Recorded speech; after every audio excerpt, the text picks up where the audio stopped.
Salam jumpa kembali saudara-saudara sekalian. Pada hari ini saya akan sharing mengenai paradoks kedaulatan digital. Isu mengenai kedaulatan digital belakangan ini mengemuka, terutama terkait dengan berbagai jenis tantangan global yang berkaitan dengan kemajuan teknologi informasi dan komunikasi dan persaingan antara negara-negara global. Kalau kita lihat apakah sebenarnya definisi dari kedaulatan digital itu?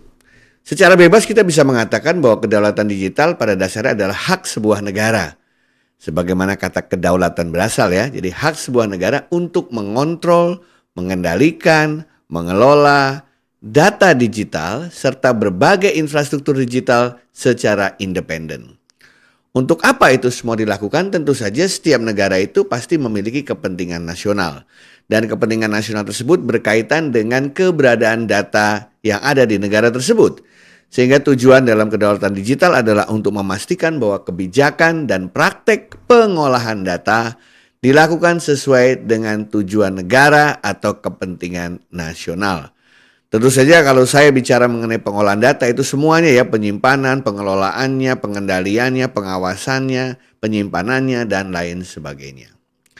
Mengapa kedaulatan digital itu penting? Karena selain itu mengacu pada hak negara, karena kita bisa melihat bahwa dalam era globalisasi ini, data itu dianggap sebagai aset yang sangat berharga, yang sama pentingnya, atau bahkan lebih strategik dari sumber daya alam lainnya. Dengan kata lain, pasti banyak negara lain ya, campur tangan asing itu ya, yang ingin menguasai data ini. Sama seperti halnya mereka atau negara-negara lain ingin menguasai sumber daya alam yang ada di Indonesia. Oleh karena data merupakan salah satu sumber daya yang sangat penting dan strategis di era ekonomi digital pada saat ini, maka tentu saja kita wajib untuk mengelolanya dengan sungguh-sungguh dan menghindari dari campur tangan asing. Dengan demikian dapat dikatakan bahwa menjaga kedaulatan digital itu sama saja dengan kita menjaga kedaulatan ekonomi dan kedaulatan sosial. Mengingat digital, teknologi informasi, cyber sudah masuk ke berbagai ranah kehidupan manusia, baik dalam hubungan politik, ekonomi, sosial, budaya, dan lain sebagainya. Nah, kalau lihat apa sebenarnya prinsip-prinsip utama dari sebuah kedaulatan digital. Pertama kita bicara mengenai otonomi data itu sendiri, di mana berkaitan dengan bagaimana kita mengontrol, mengendalikan mengenai alur data digital dari negara kita. Termasuk semua transaksi yang terjadi di negara kita, data-data penting yang ada di dalam negara kita menyangkut orang di Indonesia, menyangkut aset-aset yang ada di Indonesia dan lain sebagainya. Yang kedua berkaitan dengan keamanan cyber. Mengapa? Karena begitu banyak orang yang ingin menguasai data ini baik secara legal maupun secara ilegal. Oleh karena itu kita harus memiliki keamanan cyber yang baik, ketangguhan dalam cyber security agar data yang berharga tersebut tidak mudah dieksploitasi oleh pihak-pihak yang tidak berhak. Nah, regulasi juga harus ada di sini, penting. Kenapa? Karena data-data tersebut baik pengambilannya, pengolahannya, penyimpanannya, pengendaliannya, dan lain sebagainya berada dalam wilayah Negara Kesatuan Republik Indonesia yang seluruh aktivitasnya tentu saja tidak boleh bertentangan dengan peraturan perundang-undangan yang berlaku. Oleh karena itu harus ada regulasi yang mengaturnya. Tentu saja regulasi tersebut harus adil, transparan, dan sesuai dengan semangat demokrasi di Indonesia. Dan mengingat bahwa dunia cyber, digital itu pada dasarnya tidak berdiri sendiri, tapi sangat berkaitan dengan berbagai negara-negara di dunia ini, terutama mereka yang mengelola, menciptakan teknologi-teknologi canggih terlebih dahulu, maka tentu saja kita harus memiliki kerjasama internasional. Sebab kalau kita bicara mengenai satelit, kita bicara mengenai data storage, kita bicara mengenai teknologi baru seperti quantum computing, kita berbicara mengenai internet itu sendiri, seluruh infrastruktur canggihnya, Itu kalau kita lihat hampir semua hardware-nya maupun software-nya berasal dari negara-negara maju yang sudah terlebih dahulu menguasai teknologi ini.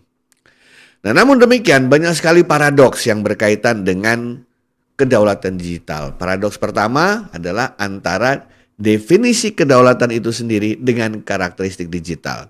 Kalau dulu kita mengatakan kedaulatan negara, dengan mudah kita bisa menunjuk sebuah negara karena adanya batasan darat, batasan laut, dan batasan udara, teritori dari negara tersebut. Sementara karakteristik digital itu kan bersifat borderless, inherent tanpa batas, di mana data dan komunikasi bisa mengalir secara bebas melalui dunia cyber, melalui dunia maya. Kedua hal ini tentu saja bertentangan. Yang satu berkaitan dengan perlindungan fisik, darat, laut, udara, sementara yang lainnya berhubungan dengan borderless society.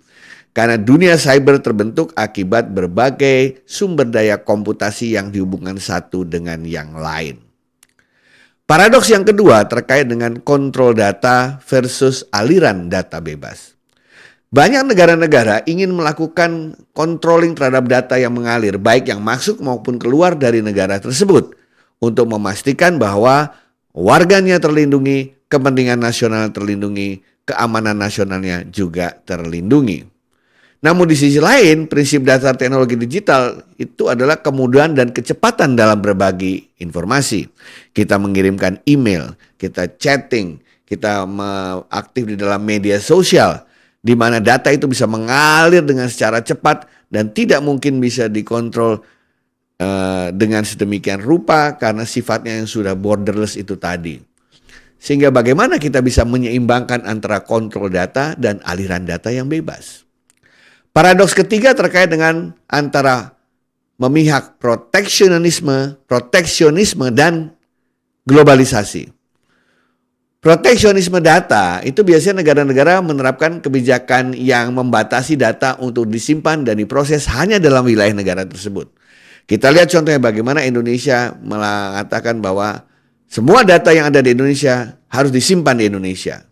Data centernya ada di Indonesia.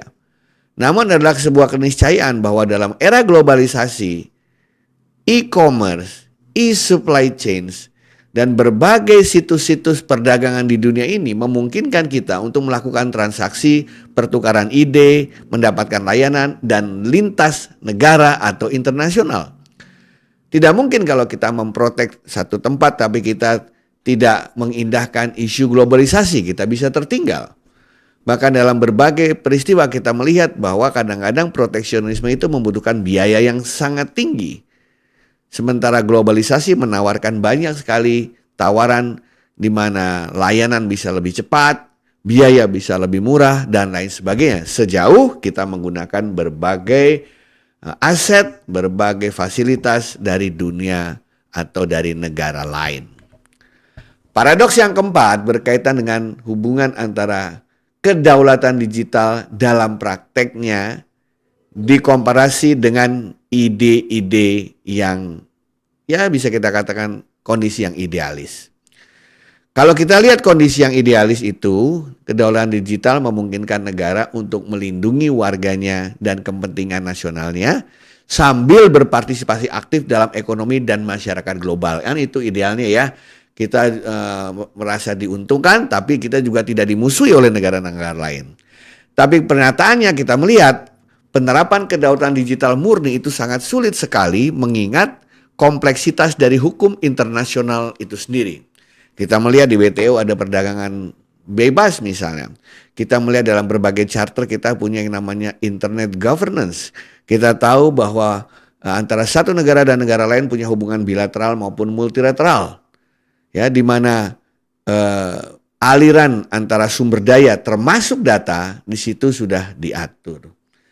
Jadi tidak mungkin kita mengambil situasi yang sangat ideal, namun juga rugi bagi kita kalau mengambil yang terlampau pragmatis. Kita perlu menyeimbangkan kedua paradoks ini. Dan yang terakhir adalah antara keamanan dan kebebasan. Kedaulatan digital seringkali dijustifikasi dengan kebutuhan keamanan cyber, karena di situ paling tidak data pribadi kita, infrastruktur kritis kita, hal-hal yang bersifat strategik tidak jatuh ke tangan negara-negara lain atau musuh dari negara, karena tentu saja itu akan menguntungkan mereka dan membahayakan ketahanan nasional. Sementara di satu pihak, kebijakan yang terlalu restriktif dapat menimbulkan kekhawatiran mengenai kebebasan berbicara atau berpendapat. Kita lihat bagaimana setiap kali ada peraturan yang terkait dengan pembatasan-pembatasan di dunia digital, orang langsung berteriak menyalahkan isu hak asasi maupun demokrasi. Nah, bagaimana kita bisa menghadapi atau mengatasi paradoks tersebut? Paling tidak kita bisa melakukan sejumlah pendekatan. Yang pertama tentu saja kita harus mampu menyeimbangkan antara isu kebebasan dan isu keamanan. Yang kedua, kita tingkatkan transparansi dan partisipasi publik. Kita tahu kalau semakin publik banyak terlibat, tentu saja peran pemerintah akan semakin turun atau semakin dimudahkan. Kalau masing-masing pribadi sadar mengenai bagaimana caranya mereka mengelola data pribadi mereka, bagaimana caranya mereka bersikap dengan negara-negara lain, bagaimana mereka bertransaksi, berkolaborasi dengan pihak-pihak di luar negara Indonesia, tentu saja akan memudahkan kita dalam mencapai kedaulatan digital. Pada saat yang sama, kerjasama internasional harus juga kita jaga. Karena internet itu mau tidak mau kita bisa lihat bahwa itu berasal dari negara-negara maju. Sehingga kalau kita meninggalkan negara-negara maju tersebut, kita malah akan kehilangan daya saing. Oleh karena itu, dalam setiap perjanjian kerjasama bilateral, multilateral, kita harus menginclude atau memasukkan isu digital ini agar kepentingan nasional bisa terpenuhi dan terjaga. Di samping itu kita harus menguatkan kapasitas nasional, mampu beradaptasi, dan apapun aturan yang kita buat, kita berlakukan harus bersifat fleksibel dan adaptif. Kenapa? Karena teknologi berkembang dengan sangat-sangat cepat.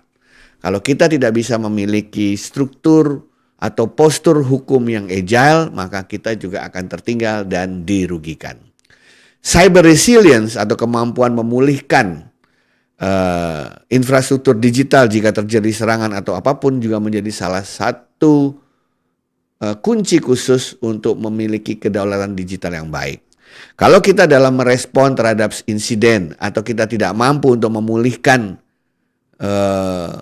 gangguan yang terjadi pada infrastruktur digital kita, atau kita harus membutuhkan orang lain dari negara lain untuk membantu memulihkan, tentu saja kedaulatan digital kita terancam. Kemudian pendekatan berbasis hak bisa menjadi kunci utama bagi kita untuk bisa bernegosiasi dengan negara lain. Karena kita bisa mengatakan bahwa setiap orang berhak untuk melindungi datanya. Setiap orang berhak untuk mengemukakan pendapat. Dan setiap orang juga berhak untuk dilindungi. Dari situ kita bisa menempatkan posisi Indonesia dalam kancah pergaulan global, terutama berkaitan dengan governance di dunia digital. Diversifikasi juga akan meningkatkan kemampuan kita dalam memiliki kedaulatan digital. Karena biasanya apa? Setiap negara memiliki keunikannya masing-masing. Keunikan negara tersebut biasanya berbeda dengan negara-negara lain, sehingga kita bisa menggunakannya sebagai bargaining power atau bargaining position kita. Dan yang terakhir yang penting adalah kita harus mulai berani membuat standar lokal yang setara dengan standar global.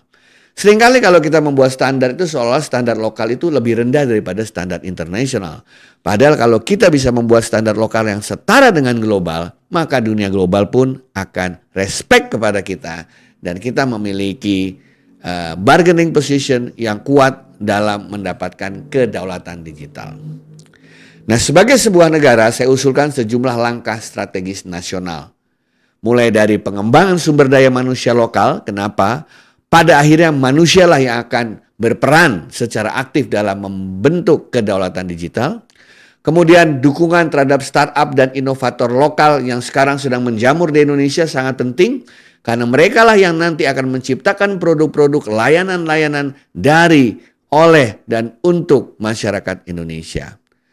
Standar-standar nasional juga harus banyak diciptakan dan tidak hanya diciptakan tapi diterapkan juga, dikembangkan, dimutakhirkan sesuai dengan kondisi zaman.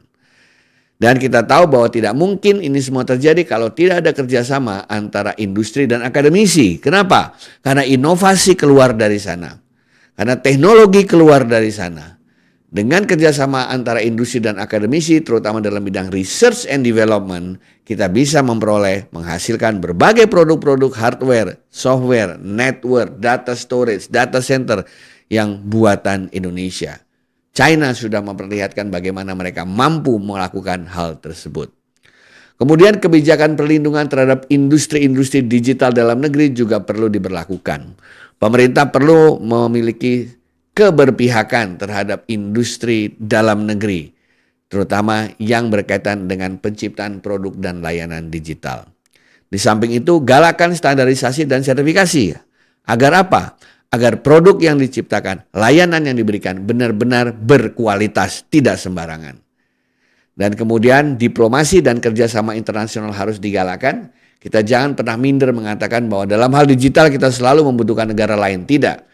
Kita buktikan juga bahwa kita punya banyak artefak, punya banyak aset, banyak punya fasilitas digital yang mungkin negara lain tidak miliki. Kenapa demikian? Karena konten di Indonesia sedemikian kayanya. Dunia kreatif di Indonesia susah dikalahkan dengan negara-negara lain karena kita memiliki kekayaan yang melimpah. Dan yang terakhir adalah pengembangan infrastruktur digital yang kuat sudahlah merupakan keniscayaan.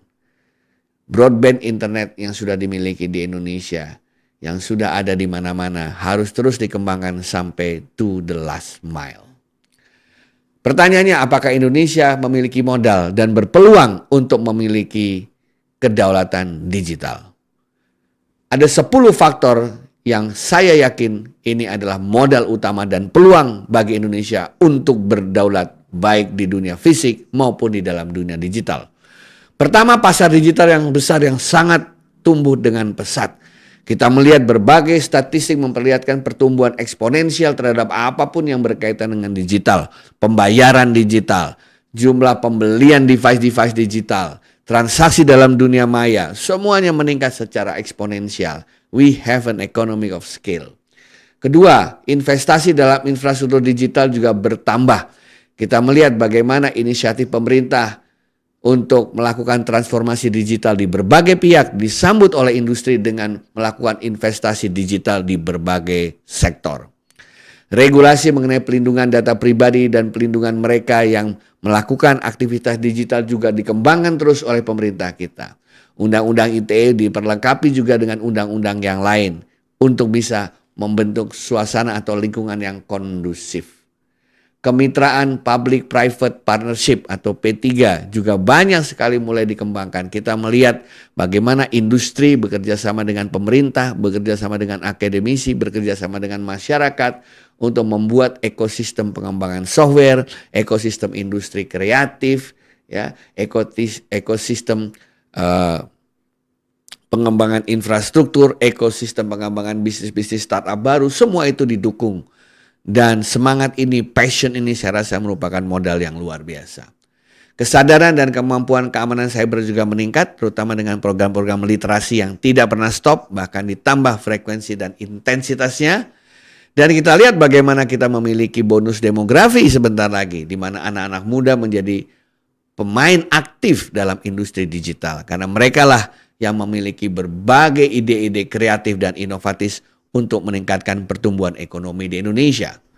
Dukungan kebijakan pemerintah juga terlihat dari berbagai inisiatif yang melahirkan berbagai kebijakan, policy, aturan, SOP, dukungan, panduan, dan juga anggaran untuk mengembangkan industri digital. Keberagaman dan kreativitas budaya belum tentu dimiliki oleh negara-negara lain.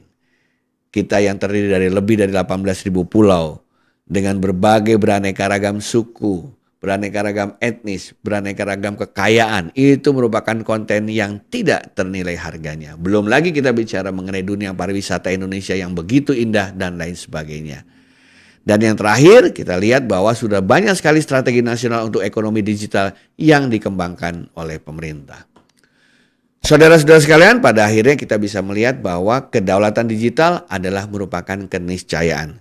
Sama dengan ketika kita ingin berdaulat dalam dunia fisik, di mana negara yang berdaulat, dia punya hak untuk melindungi dan mengelola apapun yang berada dalam teritori negara kita, darat, laut, dan udara.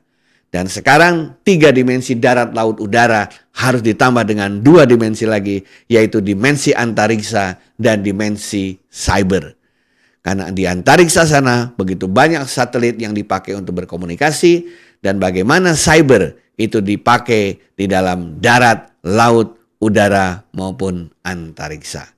Mari bersama-sama kita wujudkan kedaulatan digital di Indonesia. Terima kasih.